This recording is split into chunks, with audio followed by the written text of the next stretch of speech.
Hi, this is Cody Atkinson, and this is a presentation on the compensatory period of motor development. Uh, Trying to set it up the best I can here to get you to see my PowerPoint and see me.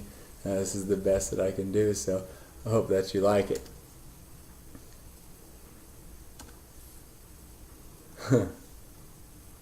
What we'll start with is just the definition. Basically, an athlete will enter the compensation period as a result of either aging or injury. Both of them are biological changes to the athlete's skillfulness or the athlete's body. When an athlete has entered, they must make adaptations, basically adjustments, to get back to their former level of skillfulness. The adjustments are necessary because of either aging or injury. They say when athletes get older, they lose a step and they have to change their game. When an athlete recovers from an injury, that injured muscle or ligament or whatever it is may not fire like it did. It may not be as explosive as it was, and so athletes change, and some athletes are able to adjust and keep playing at a high level, and some are not. And then when you find if the athlete has permanent injuries or aging effects, they may never be able to get back to that skillfulness. And it's like we say, some are able to, some are not, some are never able to, and they get past their prime. Basically, the way I see the compensatory period is the athlete fighting the process of getting out of your prime.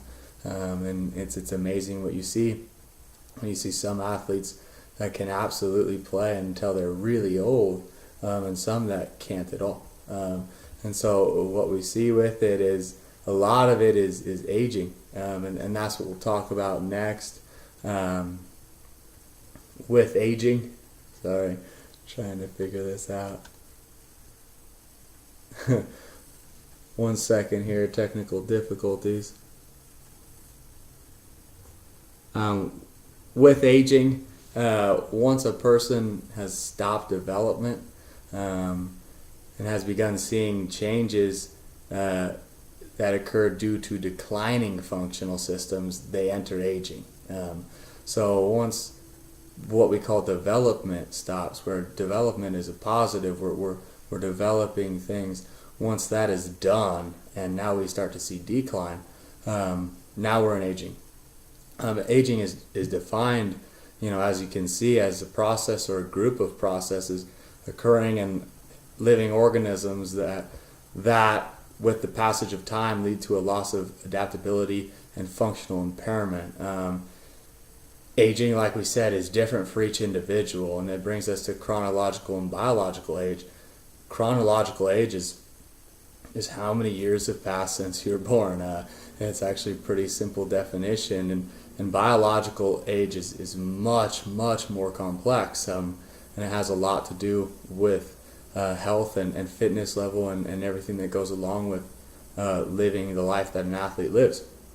What I think personally is that in biological age, you see a lot of athletes. One that comes to mind is Ichiro, Derek Jeter, guys that are close to 40. Ichiro, I believe, is 40, that are still playing. Jamie Moyer played till he was like 45. Nolan Ryan played till he was like 50. And those are just to name some of the baseball players that I know. Peyton Manning is playing at the highest level. And these guys have to do things to decrease their biological age. And really, when they get to that point, chronological age doesn't matter anymore.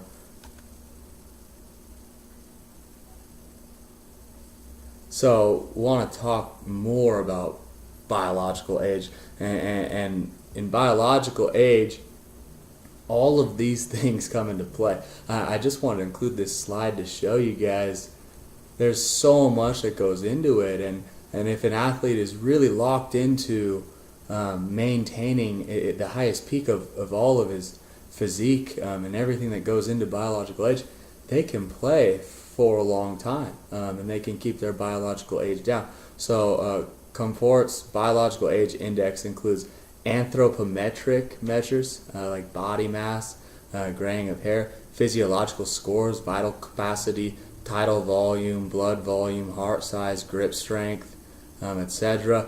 Bone and connective tissue integrity includes skin elasticity, sensory systems, biomechanical or biochemical data, cellular characteristics, intelligence tests. So your mind has to do with your biological age, and also psychomotor tests, reaction time, and light extinction tests. In the example of Peyton Manning, you think about how his reaction time and how his intelligence has so much to do with playing the position of quarterback, and he's doing it at a very high level. The biological age should be what we go off of. I just, when I read about this, I think it's amazing that we don't have something where, athletes are tested on this and given a biological age. I think that it would have so much to do with contracts. Excuse me. Let me get rid of this here. Sorry, how to use this slow old computer. I believe it would have so much to do with contracts. You think about how much age, chronological age, has to do with the contract of an athlete. If an athlete is, 32 and someone wants to sign him to a 10-year deal, well, that doesn't make a lot of sense for them when you think about it like that. But if the athlete is 32 and his biological age says that he's 25, then a 10-year contract is more than necessary. And so it's amazing to me that we've come this far in being able to determine these things, that it's not more well known. I believe that someday we will enter a stage where biological age is what we go off of for athletes. And so a guy that, like Peyton Manning, that's 37 or 38, his biological age might be 30, and people might be saying, well, he's still got a lot of years left to go because of how fit that he's kept himself. Okay, we're gonna do a little exercise now. We've passed out. I would like to pass out paper and pen to everyone. Get out a piece of paper and a pen, and we want to talk about the exercise aging cycle. And so what we're going to do here, this is by Berger and Hecht. It's the exercise aging cycle. Basically shows the results of aging and the natural cycle that is hard for adults to avoid. The first thing I want you to take is in the top left-hand corner of your piece of paper. I want you to write aging and physical activity. I'll go ahead and do it on my paper.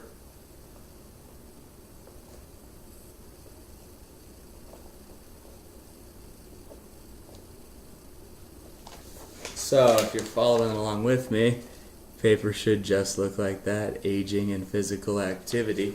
And now what we're going to do is to the top right corner, write changing body composition and athletic abilities. I'll write it on mine.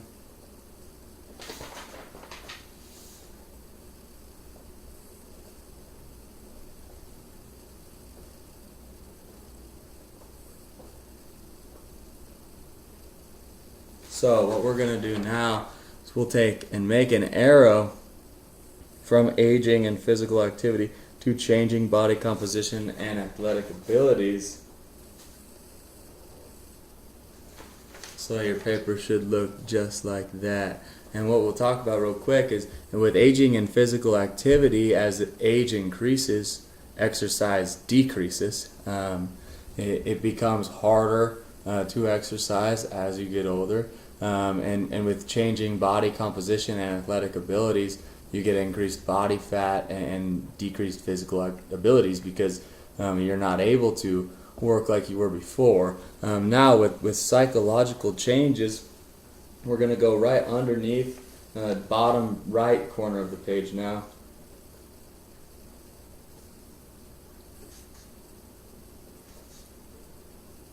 And what you'll do is we'll make an arrow from changing body composition and athletic abilities two psychological changes. Your paper should look just like this. And with psychological changes, you basically, through the previous two, because you have reduced exercise and because you have decreased physical abilities, you have decreased self-esteem, you increase stress and anxiety, and it gets harder for you. This doesn't help at all, to go to the gym and to work out and to feel like you once felt. And now, with decline in physical activities, we're going to skip that for a sec, and we're going to go physiological decline and put that in the bottom left corner.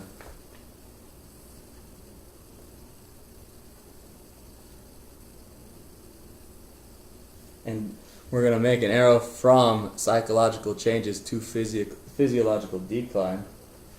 And what we're going to use that decline in physical activity for is, if you see our paper, we're going to write right here from the arrow from psychological changes to physiological decline. We'll write right here, decline in physical activity.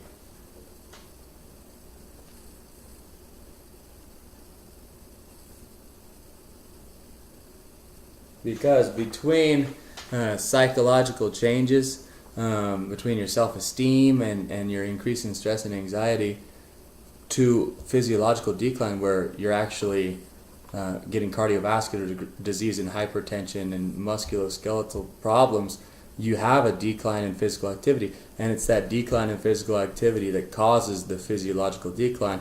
And what we'll do after that is we'll make an arrow from physiological decline up to aging and physical activity, and you see that completes our cycle. And you see this will just keep on going and going and going, and it makes it very, very hard for older athletes or older adults to maintain athleticism.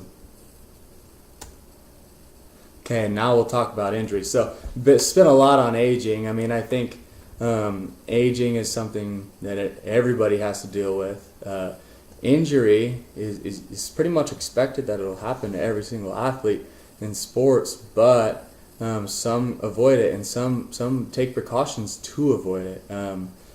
Basically, injury that occurs in sport will affect a movement that the athlete has to be proficient at. So, if you're a pitcher and you injure your arm pitching, that is what you use. If you're a linebacker and you injure your shoulder tackling somebody, that's what you use to tackle. If you're a lineman and you injure a knee, you use these. And when you have an injury in sport, the sport that you play, the position that you play, that injury is going to affect how you play that sport. When the injury is permanent, the athlete may never be able to reach the level of skillfulness that they were prior to the injury. They may have to change positions. In order for an athlete to continue playing at a high level, they have to adapt, they have to change, they have to become skilled at adaptations. And so, the example I use below is, if a pitcher hurts his shoulder, he may have to start throwing from a lower arm slot. Can't throw over the top anymore, hurts his shoulder, so he has to throw submarine, he has to throw sidearm. We've seen a pitcher in R.A. Dickey, who plays for the Blue Jays, who was a Cy Young candidate, who threw very, very hard, really hurt his shoulder bad at the University of Tennessee, and came back as a knuckleball pitcher. That's an adaptation through injury that he was able to get through the compensatory period and move back to a level that was then higher than the level he had been pitching at before, because he had to change what he did, and what he did was just learned a new pitch that didn't hurt his arm. And he was able to come back and be a millionaire in the big leagues now. A lot of athletes have to get back through physical therapy and rehabilitation, and they are able to fully recover and work through to get back to skillfulness, but most adapt. And if your ability is hindered, then you have to adjust, and that's what these athletes are doing. Changing positions in a sport happens, and as you get older or as you get injured, working through compensatory period to find a way to keep playing is what a lot of athletes are trying to do.